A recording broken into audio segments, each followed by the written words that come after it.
digital, un espacio creado entre la Universidad del Norte y CESA en el marco de la Alianza 4U. Antes de iniciar, queremos recordarles la importancia de mantener sus micrófonos apagados para un mejor desempeño y desarrollo de la sesión. Al finalizar la intervención, tendremos un espacio de 5 minutos para que puedan realizar todas sus preguntas vía chat, las estaremos recibiendo. Mi nombre es Lucy Barbosa, hago parte del equipo administrativo de la Dirección de Especializaciones de la Universidad del Norte y en el día de hoy desarrollaremos la conferencia Diseño de Servicios, la clave para la transformación digital, a cargo de Marisabela de Castro Abello, docente de la Universidad del Norte. Los procesos de transformación digital requieren una profunda comprensión de las necesidades de los usuarios, así como de las organizaciones, los procesos y las personas encargadas de los mismos. Para ello, el pensamiento de diseño y específicamente el diseño de servicios se convierte en el elemento clave que le permite a las organizaciones desarrollar productos y servicios que sean atractivos y fáciles de usar para los clientes y eficientes y eficaces para la organización. Recibimos a nuestra conferencista invitada, Marisabela de Castro. Marisabela es administradora de empresas de la Universidad del Norte, doctora en diseño de University of Hershey y máster en International Retail Marketing de la Universidad de Surrey. Actualmente se desempeña como profesora investigadora del Departamento de Diseño de la Universidad del Norte, interesada en la creación de valor a través del diseño en las organizaciones, diseño de servicios, design thinking y en la innovación social, trabajando en el mejoramiento de la calidad de vida de comunidades vulnerables en Colombia, interesada en el debate de la investigación en diseño en Colombia y en el mundo.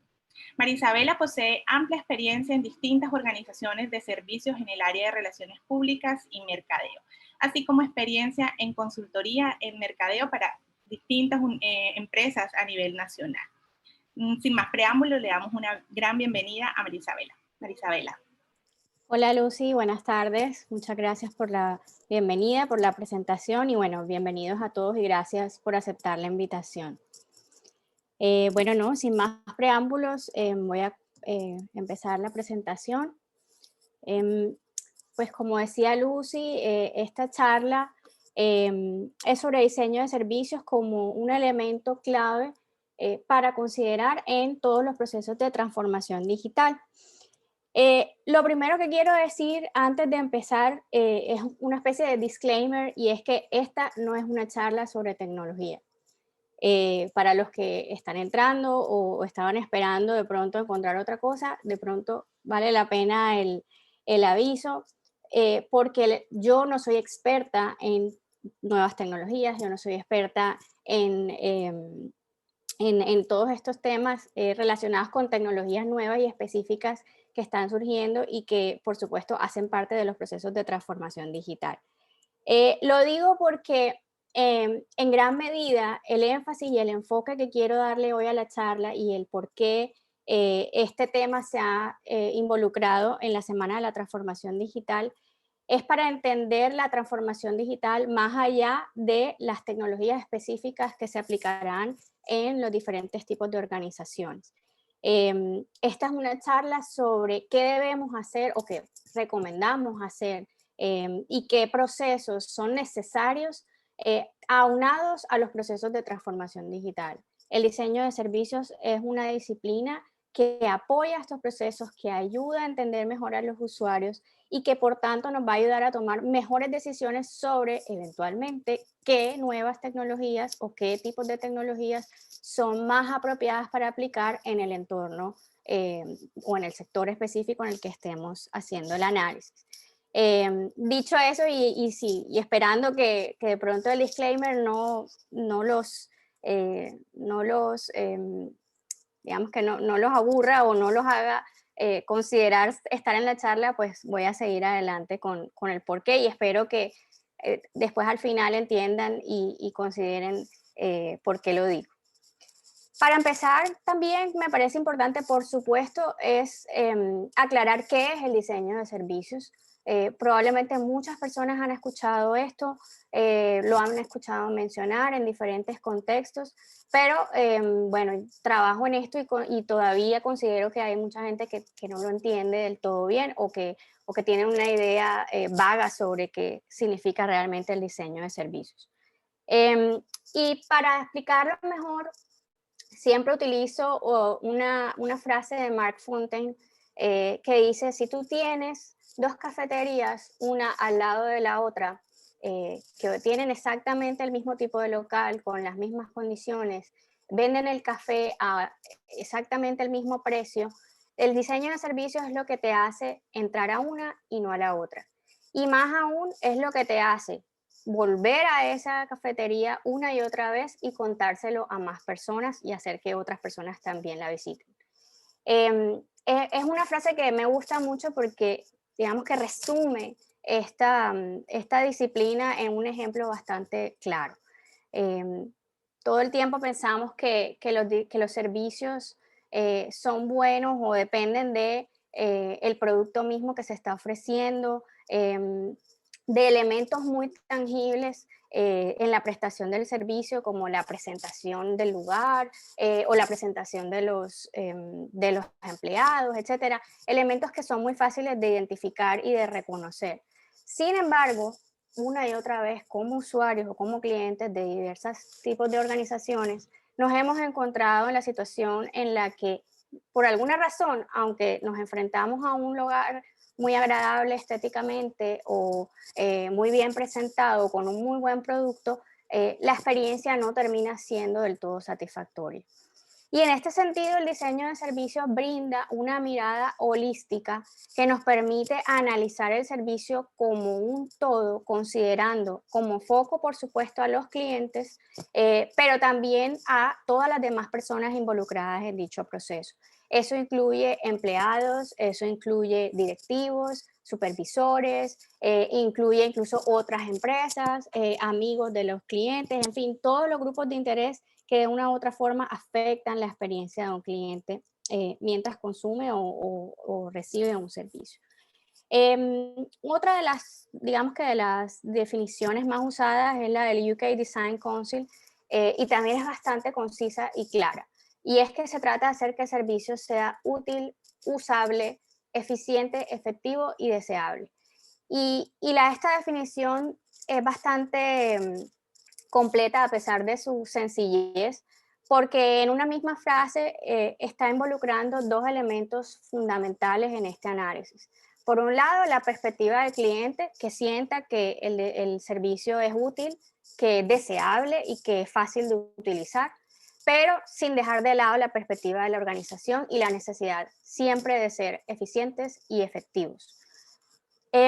Esta disciplina ha evolucionado a lo largo de los últimos ya más o menos 30 años, incluyendo conceptos e investigaciones que vienen desde otras disciplinas a su alrededor, conceptos que vienen desde el marketing, de los sistemas, de la organización de procesos y por supuesto desde el diseño como disciplina, que en últimas terminó de darle o de, digamos que de englobar todos esos conceptos en una sola disciplina a través del pensamiento de diseño.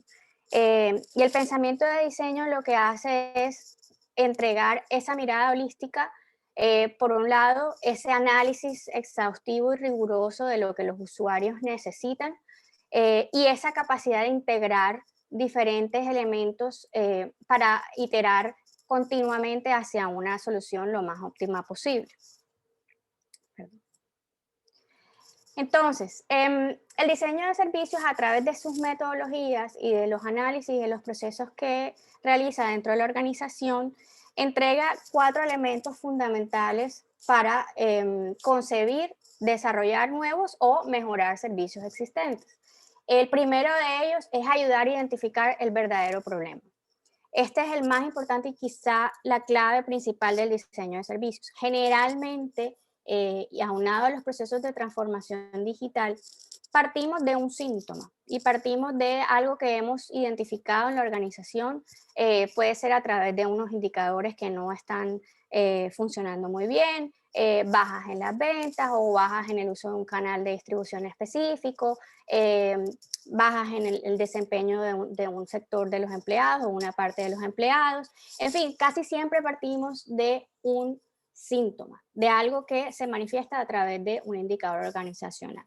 Sin embargo, el diseño de servicios, si bien obviamente parte de eso y tenemos que iniciar los procesos partiendo de unas hipótesis, digamos que su valor está en ayudar a identificar si eso que identificamos como síntoma responde a lo que creemos que es el problema, y generalmente lo que encontramos es que hay unos problemas subyacentes que no siempre son evidentes a través de los indicadores.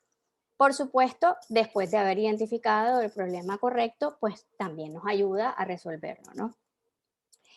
Lo segundo es evitar el error de asumir lo que los clientes quieren o lo que los usuarios quieren, dependiendo de si mi proceso de transformación digital está enfocado en los clientes finales o en los empleados de la organización. También es muy fácil en los procesos de transformación digital, como les digo, pensar en la necesidad de asumir una nueva tecnología para mejorar un proceso, sin entender muy bien si eso es lo que verdaderamente el usuario necesita o quiere. Ya ayer lo decía el conferencista Jaime Bárcenas, la importancia de comprender y entender cómo se comportan las personas ante los cambios y cómo son resistentes a los cambios usualmente. Y eso implica pues entender qué es lo que realmente necesitan y cuándo la tecnología o la nueva tecnología es pertinente y en qué medida lo será para mejorar los procesos. El tercer elemento es la capacidad de experimentación y prototipado rápido y económico. Esto implica arriesgarse, es poner en práctica las mejoras de manera continua, fácil, rápida, de la manera más económica posible para ir probando su efectividad. Y de esa manera ir obteniendo información valiosa que permita hacer mejoras al proceso y luego llevarlo, esas mejoras a una implementación final. El último elemento es la capacidad de monitorear esas actividades continuamente. Una vez una organización se ha sometido o un proceso se ha sometido a un análisis desde la perspectiva del diseño de servicios, ya tenemos un punto de partida importante que nos permite o nos permitirá seguir haciendo monitoreo a esas actividades de manera continua y por tanto pues poder ir aportando soluciones en el tiempo, no quedarnos solamente con una visión o un diagnóstico o una fotografía de un momento determinado, que es lo que normalmente ocurre en los procesos de consultoría, sino adoptar unas capacidades que nos permiten, luego de ese primer diagnóstico y luego de ese proceso de implementación, ir monitoreando el comportamiento de esos cambios y, por supuesto, ir mejorándolos en el tiempo. Pero todo este tiempo, bueno, yo he empezado a hablar y les he hablado de los servicios, y siempre me parece importante explicar o establecer a qué me refiero cuando hablo de servicios o de un servicio. Normalmente algunas personas tienen la concepción digamos, piensan que la concepción de servicios solo pues se considera o se aplica para el sector de servicios como tal, que es el que normalmente reconocen las personas en la economía.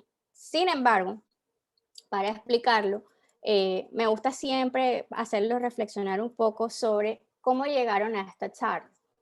Todos los que están aquí, no sé ya cuántas personas hay conectadas en este momento, 72 personas conectadas en este momento, tuvieron que pasar por un proceso para llegar a esta charla.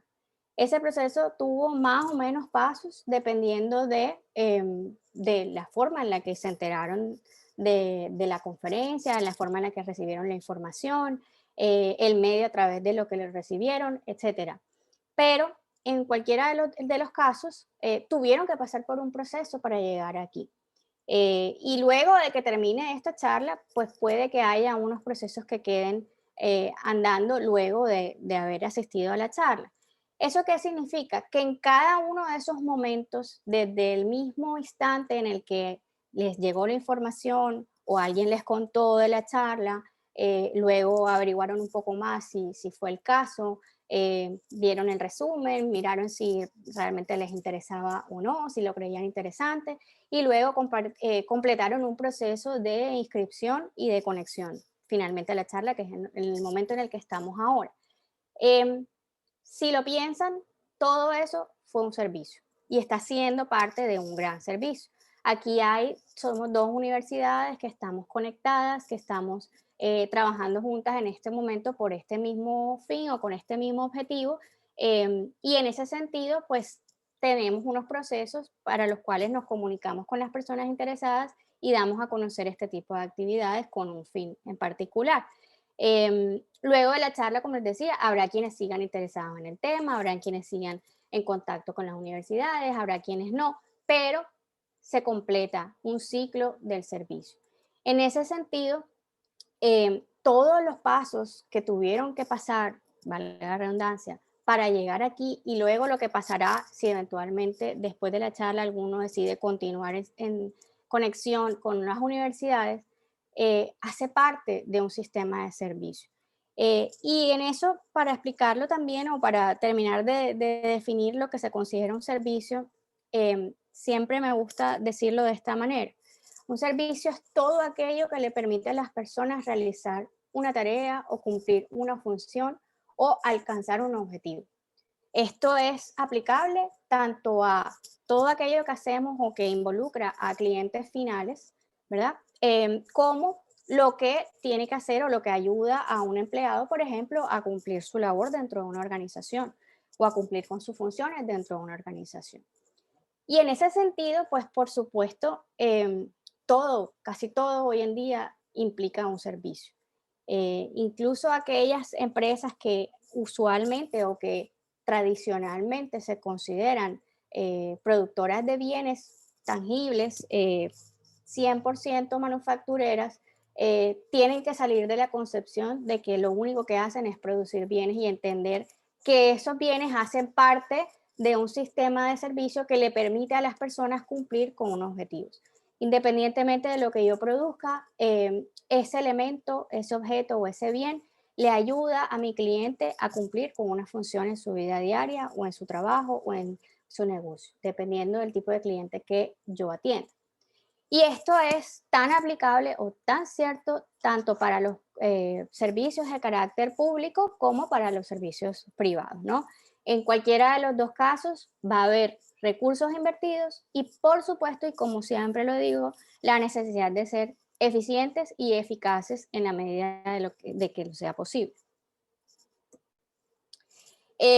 Para, digamos que ya terminar de cerrar un poquito esta parte, también es importante, yo siempre menciono la lógica del servicio, pues que bueno, viene de unos autores, Bargon y Losch, desde el 2004 y ya ha evolucionado a lo largo de todo este tiempo, que define el foco, cómo debe cambiar el foco de las organizaciones, más allá de producir netos bienes u objetos o artefactos.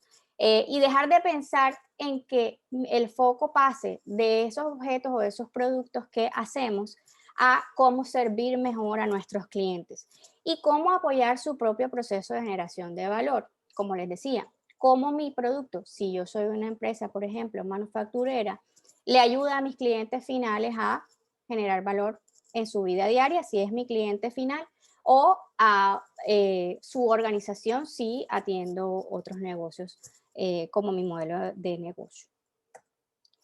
Entonces, si bien digamos que es probable que esto que yo les acabo de decir les suene bastante lógico, les suene obvio, les diga, bueno, sí, pero es que eso se ha dicho muchas veces, que el foco tiene que estar en los clientes, que hay que servirlos lo mejor posible. Lo cierto es que aunque suena lógico y aunque suena obvio y aunque se haya dicho muchas veces, en la práctica los clientes una y otra vez se siguen encontrando con experiencias poco satisfactorias. Incluso reconociendo experiencias con empresas que producen o entregan un muy buen producto, pero que sus niveles de servicio todavía hacen que la experiencia no se considere del todo satisfactoria. Eh, esto es, yo pienso que se ha incluso exacerbado en las condiciones en las que estamos ahora, en este momento. La capacidad de servir y de entregar real valor a los consumidores es más que nunca un imperativo para las organizaciones. Las personas estamos cansadas, estamos agotadas, queremos resolver nuestras necesidades de la manera más eficiente, más rápida posible. Por supuesto, la tecnología está ahí, disponible para ayudarnos, pero tenemos que saber cómo utilizarla y cómo aprovecharla en beneficio tanto de la empresa como de nuestros clientes. Durante esta etapa de pandemia, pues hemos visto, por ejemplo, un crecimiento importante de las ventas a través de canales digitales. Eso no significa que los clientes estén necesariamente satisfechos 100% con las experiencias a través de las compras a través de esos canales. Uno de los ejemplos más importantes que tengo y lo he ido documentando a lo largo de este tiempo es el de empresas que, por ejemplo, se limitan en sus páginas web o en sus cuentas de redes, etcétera, a, digamos, facilitar la compra y el pago de productos, o más bien el pago de productos a través de canales digitales, pero que no tienen, por ejemplo, un control sobre el inventario. Entonces, no tienen relación con el inventario. Entonces, tú eliges un producto, eliges unas características de un producto, pagas por el producto, solamente para enterarte unos cuantos días después que el producto no está disponible. Que te contacte una persona por teléfono o te contacte una persona por WhatsApp a decirte, sí, señor, es que usted compró hace unos días este producto en nuestra tienda virtual, pero no está disponible. Y por supuesto, viene la frustración, la desesperación. Precisamente el canal digital estaba ahí, me estaba solucionando la necesidad de tomar esa decisión de manera rápida, sin tener que esperar una respuesta, de solucionar mi problema en el momento en que le puse atención a eso. Y ahora resulta que tengo que gastar más tiempo lidiando con otra persona, escogiendo otro producto o escogiendo alternativas, o como en algún caso que tengo documentado, prefiriendo devolver el dinero, cosa que es terrible, en lugar de solucionar pues, las necesidades o los requerimientos del cliente. Y para eso, pues, yo he, digamos que definido 5 características importantes de lo que se debe, qué constituye y qué significa un buen servicio. Por supuesto, no creo que sean exhaustivas ni creo que sean las únicas, pero me parece que resumen muy bien a lo mínimo que debemos aspirar cuando estamos haciendo análisis sobre nuestra capacidad de servir a nuestros clientes. La primera de ellas es la intención compartida. Cuando hablo de intención compartida, me refiero a el hecho de que tanto los clientes como los proveedores o las empresas entiendan lo mismo que del servicio. Es decir, que el servicio está ahí para ofrecer exactamente lo mismo, tanto desde lo que piensan los clientes como lo que piensa la compañía. ¿Esto por qué? Porque la mayoría de los problemas de comunicación entre clientes y organizaciones se debe a un entendimiento confuso o a unas diferencias en el entendimiento de lo que el servicio debe hacer por ellos. Entonces, el cliente tiene unas expectativas, cree que va a recibir un servicio con unas características, que el servicio debe funcionar de una manera particular y la empresa suele tener o puede que tenga una visión diferente a lo que el cliente está esperando. Esa intención compartida no siempre es fácil de establecer. Por supuesto, partimos de que la empresa saca una oferta o dispone de una oferta para sus consumidores. Suponemos que de un análisis del entorno y de identificar una necesidad en el mercado, pero de ahí en adelante, pues qué tanto tenemos claro que eso es verdaderamente lo que el cliente está esperando. Cuando hay esa comprensión mutua y esa armonía y esa coherencia entre ambas partes, el servicio se entrega de una mejor manera. Ejemplos claros que les puedo dar con esto. Generalmente los servicios, por ejemplo, de asesoría que involucran o integran tantos elementos a la vez y que son tan subjetivos, suelen ser los que tienen más problemas en este sentido.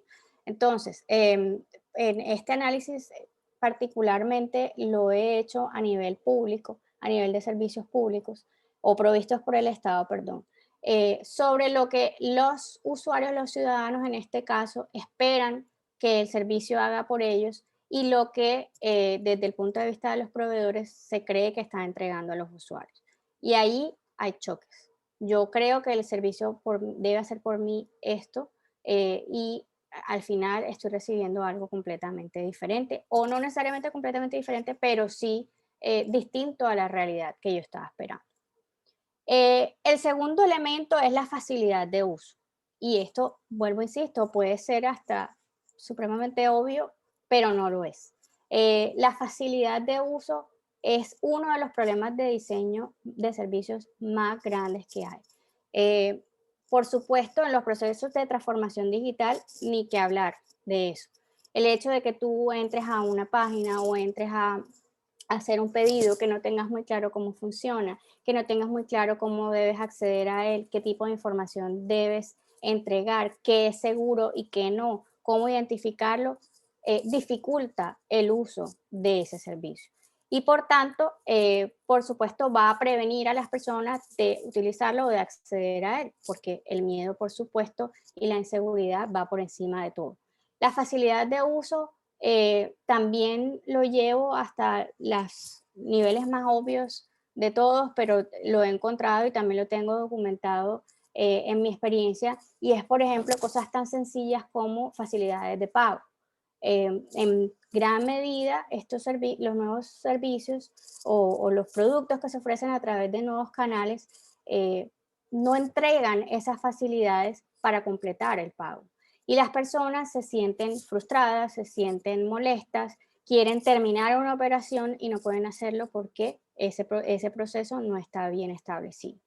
La facilidad de uso va desde la facilidad de encontrar la información acerca de mi producto o mi servicio, de dónde estoy, de dónde puedo informarme más, a través de qué canales puedo recibir información detallada si así lo quiero. No basta con tener una cuenta de red social donde hago unos posteos eventualmente y no otros canales donde entrego información valiosa y detallada sobre lo que hago o pienso ofrecer a mis clientes potenciales. El tercer elemento es la cantidad de pasos correctos. Cuando hablo de la cantidad de pasos correctos, me refiero a dos elementos importantes. Uno, que se pueda entregar de principio a fin con todos los pasos necesarios para hacerlo. Que no haya huecos en la prestación del servicio. Como les digo, entonces yo elijo un producto, elijo las características, estoy interactuando por WhatsApp con un vendedor, le digo quiero esto, quiero lo otro, y luego el silencio. Y luego el silencio. O sea, ya elegí, ya tomé la decisión, ya me demoré, y luego el silencio. Estoy esperando que me den el último paso para completar el pago, para terminar la transacción, y allí hay un hueco en la prestación del servicio. En ese momento mi cliente ya está considerando otras opciones, se aburrió, se le descargó el celular, se ocupó haciendo otra cosa y hasta ahí llegó la posibilidad de cerrar ese negocio o de completar esa transacción. Pero también, además de la cantidad de pasos correctos, no solo se refiere a cubrir completamente la prestación del servicio en los tres momentos, antes, durante y después, sino que no tenga pasos redundantes. Y esto, por ejemplo, en todos los servicios, en gran parte de los servicios digitales del Estado, por ejemplo, nos sentimos entregando información o repitiendo pasos para obtener un servicio o para completar un servicio. Formularios que tenemos que llenar una y otra vez o información que damos una y otra vez. Contactamos a un agente de call center, damos unos datos o ingresamos unos datos a través del teléfono y luego cuando nos contesta un agente tenemos que volver a dar esos datos y esa repetición de elementos exaspera a las personas. Cosas que he encontrado también en el campo. Tengo, por ejemplo, servicios o productos a los que he accedido de manera recurrente. Una y otra vez he hecho el mismo pedido al mismo sitio y sin embargo, cada vez que lo hago tengo que dar mis datos nuevamente. Tengo que dar mi nombre, tengo que dar mi teléfono, tengo que dar mi dirección, etcétera. Y eso pues hace que uno se sienta repitiendo o siendo redundante durante la experiencia de servicio. Nadie quiere repetir pasos, nadie quiere sentir que está haciendo lo mismo una y otra vez. Y esto es tan aplicable, por supuesto, a, como les decía, servicios que estén pensados para el cliente final, como servicios que estén pensados para los empleados de la organización. El cuarto elemento es súper importante y digamos que aquí se relaciona directamente con el tema de transformación digital y es la elección de los canales apropiados. Si yo no hago un análisis exhaustivo de las necesidades, de las capacidades de mis clientes, corro el riesgo de adoptar, por ejemplo, una tecnología para la que mis clientes no están preparados, que no están dispuestos a acceder, para los cuales no quieren acceder. Y esto también lo mencionaba ayer el conferencista sobre la necesidad de ir rompiendo esas barreras, de ir ayudando a los clientes a adoptar esos cambios poco a poco. Pero no puede ser de manera abrupta y no puede ser la tecnología por la tecnología. Tiene que responder a un análisis que nos diga, ok, en este caso, si conviene aplicar esta tecnología o en qué medida nos conviene hacer una transición que poco a poco nos lleve a la adopción de esa tecnología o ir ofreciendo diferentes alternativas y en el tiempo ir descartando aquellas que ya eventualmente se vayan volviendo obsoletas. Pero cuando los cambios se dan de manera abrupta, los clientes se sienten vulnerados, se sienten frustrados y por tanto, pues puede que decidan llevar su negocio a otra parte. Y el número 5, y a mí me parece súper importante pues todos lo son, pero este siento que es una queja recurrente y lo he escuchado bastante, es las decisiones informadas. Que el servicio me ayude a tomar decisiones con la información necesaria para hacerlo. En la mayoría de los casos, sobre todo hablando de casos relacionados con el sistema financiero, encontramos muchísimas quejas de los usuarios en las que sienten que no recibieron la información adecuada para tomar su decisión. Ya sea porque estaba presentada de una forma difícil de acceder, entonces la famosa letra menuda. Hay ejemplos clarísimos de cómo se puede mejorar esto a través del diseño de servicios. En bancos europeos, el Banco Santander, por ejemplo, tiene un programa muy fuerte de diseño de servicios, pensando en cómo puede mejorar la experiencia de sus usuarios y hacerles más fácil, por supuesto, acceder a sus servicios bancarios. Y, por ejemplo, con el tema de los formularios, de los contratos que se firman y de las condiciones en las que se va a prestar el servicio, el reto, por ejemplo, es reducir al mínimo la información que se pone en esos contratos, de manera que pueda hacerse muy claro, muy fácil de entender para que los usuarios sepan a qué se están comprometiendo y a qué se está comprometiendo la empresa con ellos y qué es lo que esperan entregarles. Siempre que encontramos quejas de usuarios en este sentido, es que no me dijeron, es que no me explicaron, es que yo pensaba esto. Y si yo pensaba esto, ¿por qué vamos a culpar al cliente por pensar eso? ¿Qué podemos hacer, por el contrario, para ayudarle a tomar esa decisión de una mejor manera? No estoy diciendo que los clientes siempre tengan la razón. Ojo, porque odio la frase y no la digo y no la repito porque no siempre los clientes siempre tenemos la razón. Pero generalmente cuando no la tenemos, no es porque seamos testarudos o seamos groseros o seamos inconscientes, etcétera. No, es porque no hemos recibido la información adecuada para tomar nuestra decisión. Entonces, si hubiéramos recibido toda la información correcta desde un principio, pues disminuiríamos en gran medida las quejas y las inconformidades de los clientes luego de haber experimentado el servicio. Y bueno, la pregunta que pongo aquí es, bueno, si es tan fácil, ¿por qué fracasan tantas empresas? ¿Por qué uno ve que los indicadores de los emprendimientos nuevos no son lo que esperábamos y las empresas nacen una y otra vez y mueren una y otra vez? Y una de las razones es porque la verdadera raíz de los problemas de servicio no siempre está a la vista. la primera de las cosas que sale es, pero yo tengo un buen producto. Yo he pensado en el mejor producto posible. Yo tengo un departamento de diseño que está ahí y de investigación que está pensando en cómo podemos mejorarlo todo el tiempo y sin embargo no nos fue bien. Y para hablar de la verdadera razón por la cual, la verdadera raíz del problema, me gusta usar esta analogía de estos autores que cito ahí abajo, y es lo que le llaman el efecto patilla. Y el efecto patilla, ¿a qué se refiere? La patilla por fuera es verde, ¿verdad?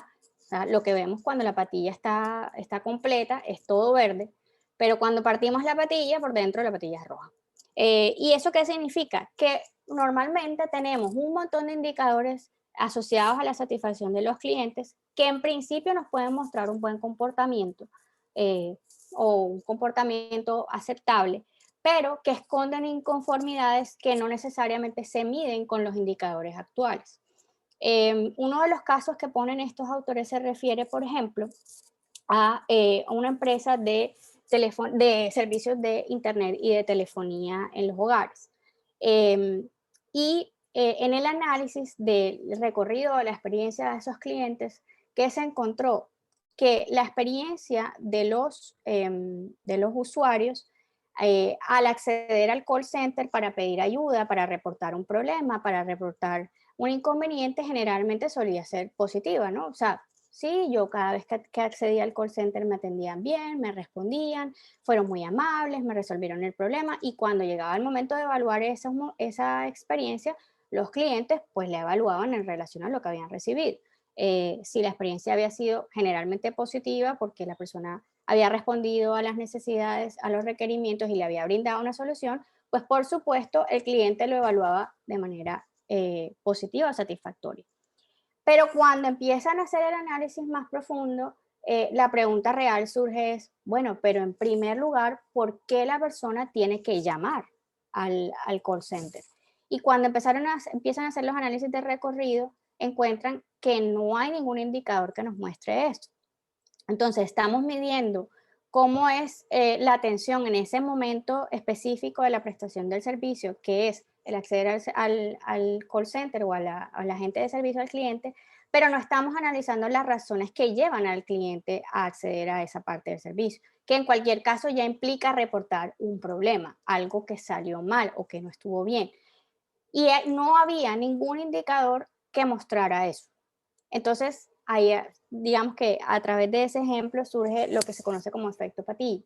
En las organizaciones encontramos una serie de indicadores, no estoy diciendo que no son necesarios, por supuesto lo son, hay que mantenerlos, hay que seguirlos midiendo todo el tiempo, pero también es necesario contrastar esos indicadores con la realidad. No siempre la información cuantitativa es un reflejo directo de lo que están sintiendo o percibiendo los clientes. Hay elementos que no son fáciles de medir y que por tanto solo pueden ser obtenidos a través de información cualitativa. En este sentido, pues el diseño de servicios digamos que hace los análisis partiendo de un diagnóstico que puede incluir, por supuesto, toda la recolección o análisis de información secundaria de todos los indicadores que tenga la compañía para medir la satisfacción de los clientes y medir cómo se está prestando el servicio, pero combinado con una recolección de información adicional que combina elementos cuantitativos y cualitativos de manera que podamos contrastar la información y podamos encontrar puntos de mejora. Si bien uno puede decir, bueno, pero si todos mis indicadores están positivos, quiere decir que yo no tengo nada que mejorar. Por supuesto, cualquier persona que está a cargo de una organización sabe que eso es una postura errada, ¿no? Uno siempre tiene capacidad de mejorar. Y una manera de hacerlo, incluso en las organizaciones en las que aparentemente todo está funcionando muy bien, es recopilando información cualitativa que nos permite ahondar en elementos que no son fácilmente medibles con los indicadores tradicionales. En esto, pues, nos ayuda a entender también el diseño de servicios, todos los puntos de contacto del cliente con la organización, pero más importante aún, todas las acciones que el cliente debe realizar para cumplir con ese propósito que habíamos definido como el fin del servicio mismo. ¿Y por qué les digo la diferencia entre puntos de contacto y acciones? Porque cuando solo hacemos análisis de puntos de contacto, pues solamente estamos considerando lo que la empresa en este momento, la organización, ya considera o ya controla. Pero cuando identificamos e incluimos dentro del análisis las acciones que el cliente debe realizar, incluidas aquellas que no implican interacción con la empresa, realmente podemos identificar oportunidades de mejora. Por ejemplo, los tiempos de espera. En un análisis de puntos de contacto, generalmente no se incluyen los momentos de espera del cliente o los momentos en los que el cliente está esperando una respuesta de la compañía. Entonces, en los análisis de procesos tradicionales ponemos solicitar una cotización, entregar una cotización, entregar información adicional, aclarar dudas y completar el negocio.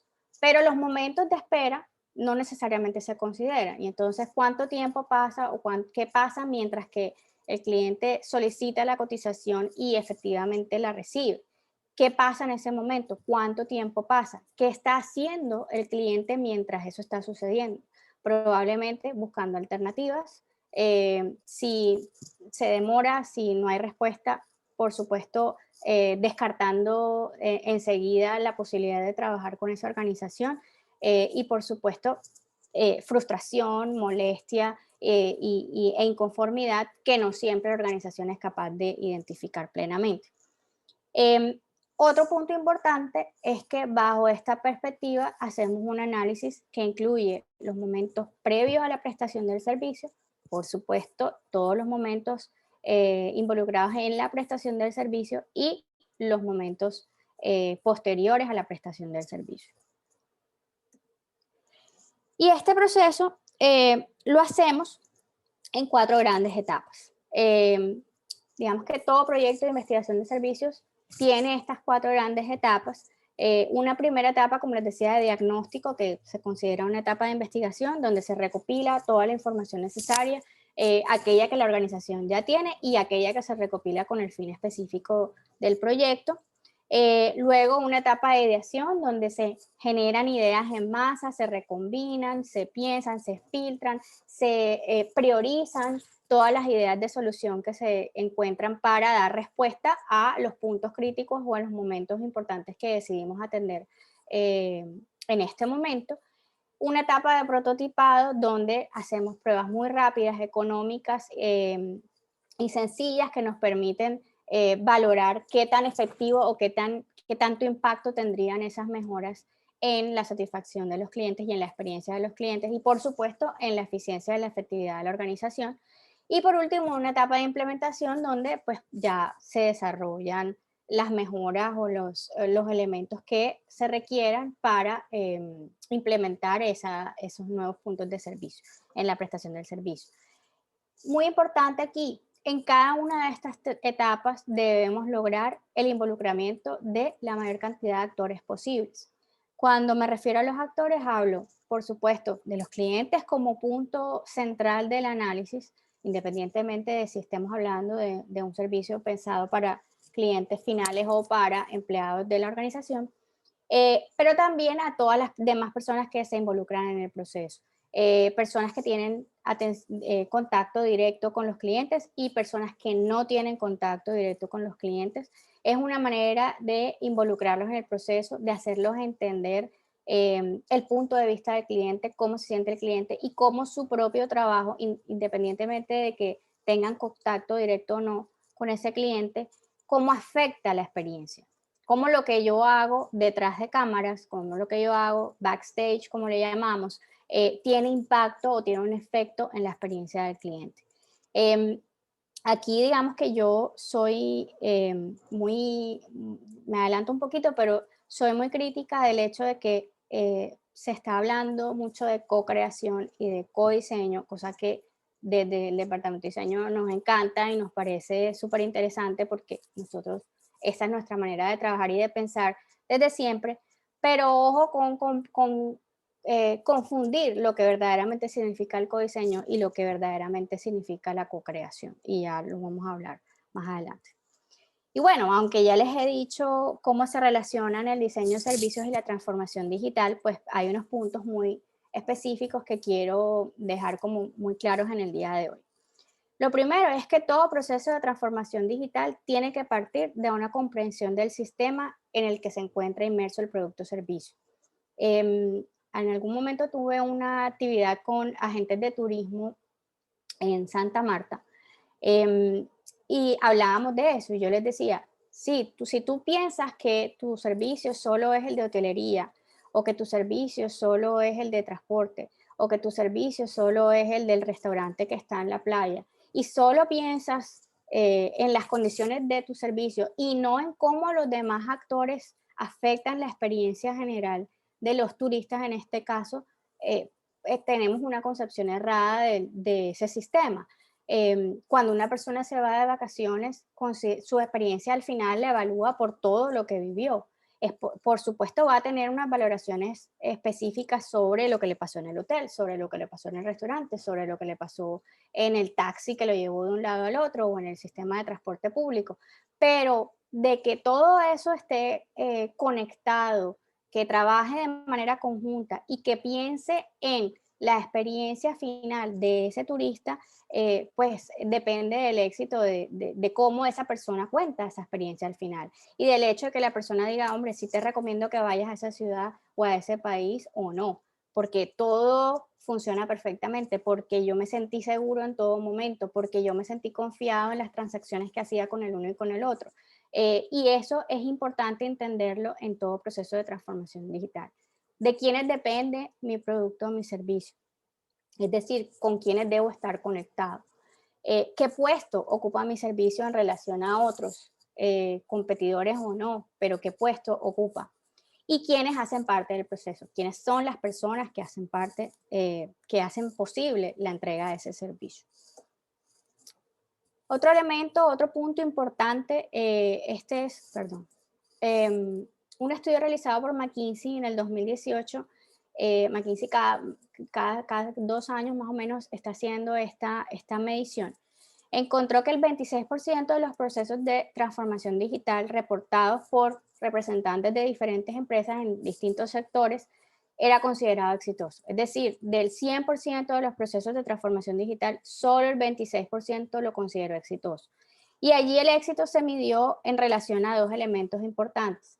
Uno, a que el proceso de transformación digital realmente ayudara a mejorar el desempeño de la organización o del proceso específico que estaba afectando. Y dos, que esa mejora, si lo hubiera habido, fuera sostenible en el tiempo. ¿Y qué pasa aquí con este dato y por qué lo menciono? Porque gran parte de los procesos de transformación digital reportados en este estudio se referían a mejoras en la operación de la organización, es decir, a procesos que afectaban las operaciones internas de la compañía. Y esa mirada 100% interna, 100% enfocada en lo que pasaba dentro de la organización y no en cómo eso afectaba la experiencia de los clientes finales, mostró por qué la implementación no fue 100% efectiva o no fue considerada exitosa más bien. Cuando solamente ponemos el foco en cambiar o adoptar una nueva tecnología porque sabemos que funciona, porque conocemos ejemplos, porque lo hemos visto aplicado en otros entornos y no consideramos cómo esa nueva tecnología afecta no solo el proceso que estoy analizando, sino también mis clientes finales, pues corro el riesgo de que eventualmente esa implementación no sea considerada, no sea exitosa. Más importante aún, todos los procesos de transformación digital implican cambios a un servicio.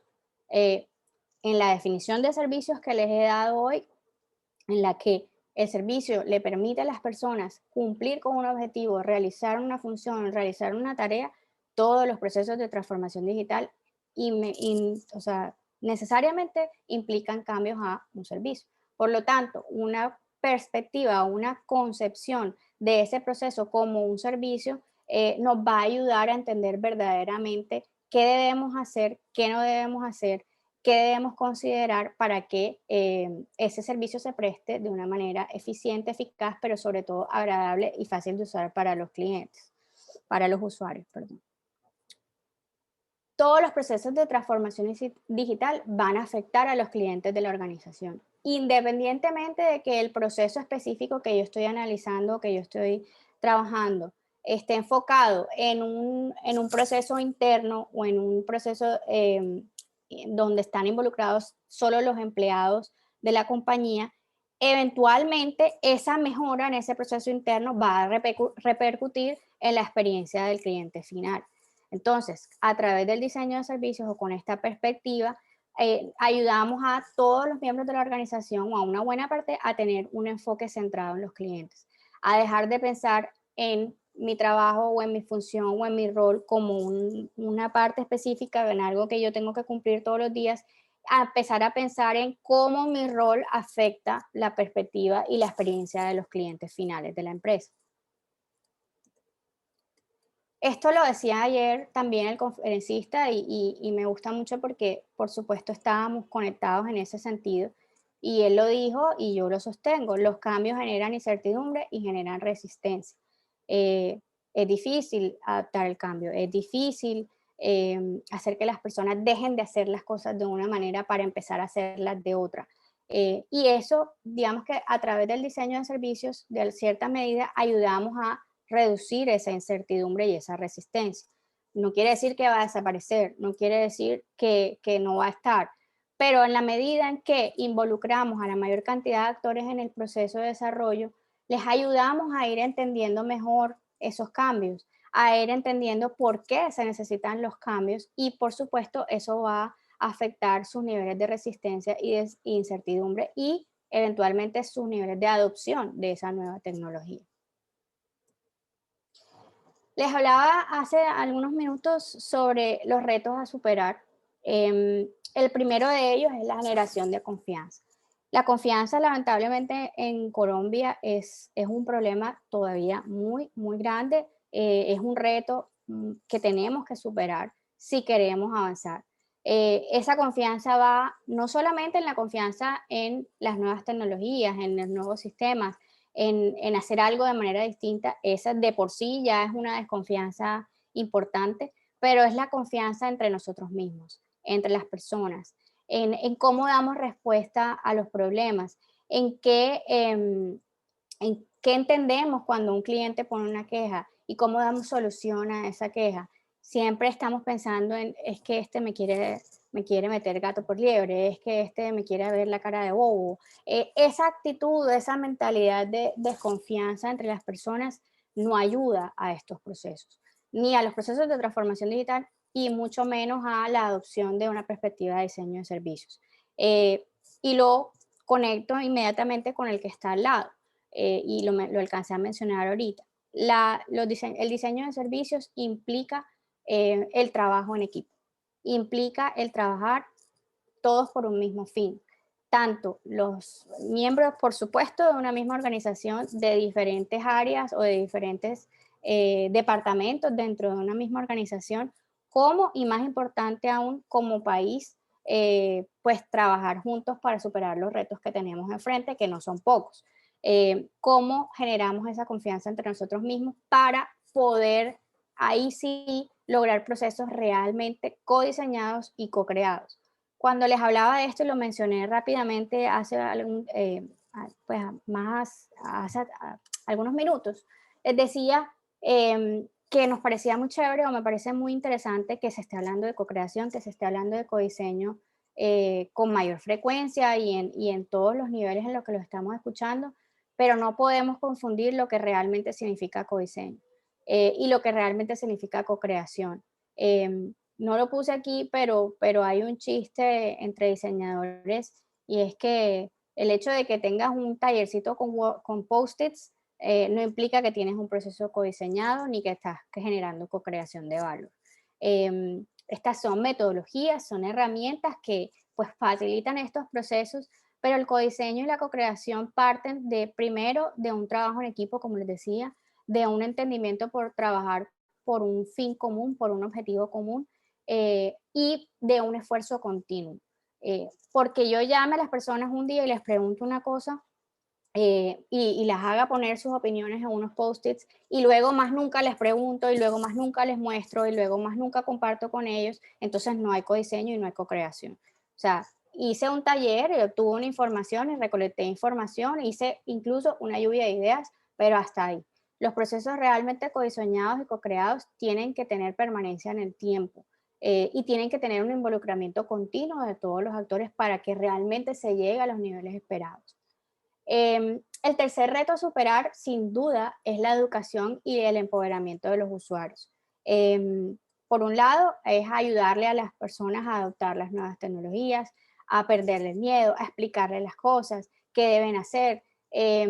Todavía digamos que me sorprende mucho, por ejemplo, en servicios del Estado o servicios públicos, em, esos cambios, cómo se adoptan de manera abrupta, sin pensar en grupos de la población que tienen una resistencia a utilizar estos nuevos canales, porque no están acostumbrados, porque no se sienten confiados, porque no se sienten capaces de hacerlo. Y cómo vamos adoptando nuevas tecnologías sin considerar esa educación necesaria para ayudarle a las personas a hacer la transición y aprender a usar el nuevo canal o el nuevo medio para cumplir con su objetivo. Y por otro lado, el empoderamiento de usuarios se refiere también a nuestra capacidad de ser un poco más exigentes.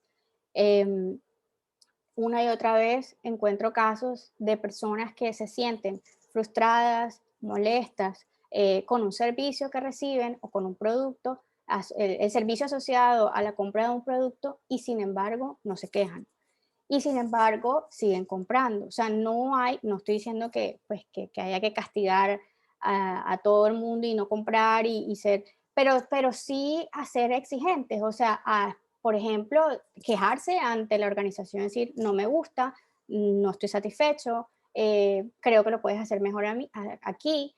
Y el empoderamiento va a la mano de la capacidad de las organizaciones de escuchar, que es otro problema importante, ¿no? Y hablando de los procesos codiseñados y co-creados y de la confianza.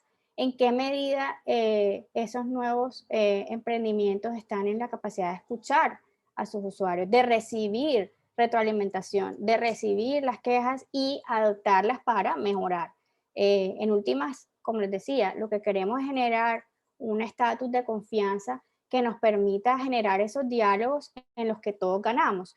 El consumidor va a empezar a recibir unos servicios de mejor calidad, con mejores condiciones, más satisfactorios, y por supuesto las empresas se van a ver beneficiadas porque pues van a ser más sostenibles en el tiempo.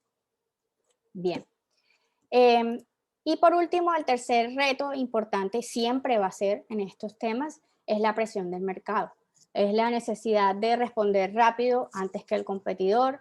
Es también responder a la presión interna de grupos de inversión, de directivos, etcétera. Pues es un reto porque estos procesos toman tiempo. Entonces, el tiempo aquí es un enemigo importante. O sea, el tiempo que necesitamos para poder entender estos procesos de una manera profunda va en contravía de esa presión del mercado por sacar el producto, por adelantarse a la competencia y por seguir avanzando.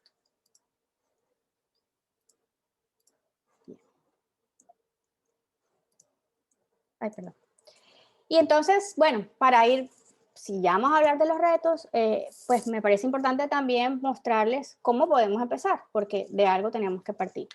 El primero de ellos es hacer pequeñas intervenciones, sobre todo en los procesos de transformación digital. Por supuesto, también dependerá del tamaño de la organización, de los recursos que tenga, pero quizá vale la pena no pretender a analizarlo todo y superarlo todo y mejorarlo todo de un solo. Hacer pequeñas intervenciones, analizar partes específicas del proceso con esta perspectiva en la medida en que nos vamos aunado al segundo elemento, construyendo capacidades, nos vamos aprendiendo a utilizar las metodologías, adoptando esta perspectiva y logrando que más personas dentro de la organización empiecen a pensar de la misma manera. Si hacemos pequeñas intervenciones, vamos mostrando pequeños casos de éxito, pues más y más personas se van a ir convenciendo de lo oportuno que puede ser utilizado. Lo tercero es una construcción de la cultura de servicio, pues es entender que las personas estamos ahí para servir a otras y esto puede que esté más desarrollado en otras partes del país que acá.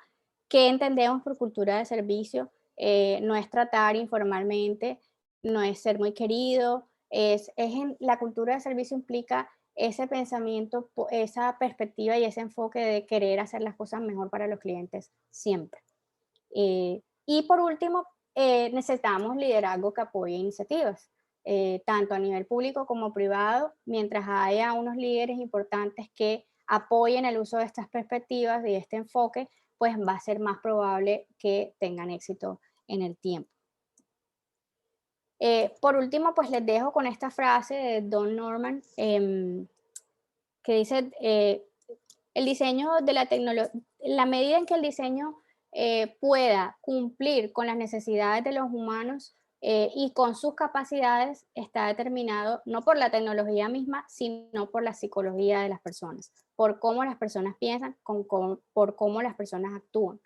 Esto lo explicó, por supuesto, en gran detalle el conferencista ayer, pero es precisamente el valor del diseño de servicios, que nos ayuda a entender qué es realmente lo que están sintiendo las personas, cuáles son sus emociones, cuál es su perspectiva de lo que están recibiendo con el servicio, para luego sí decidir en qué medida la tecnología, digamos, cabe en cada uno de esos espacios y cómo puede ayudar a facilitarle la vida a las personas. Bien, muchas gracias.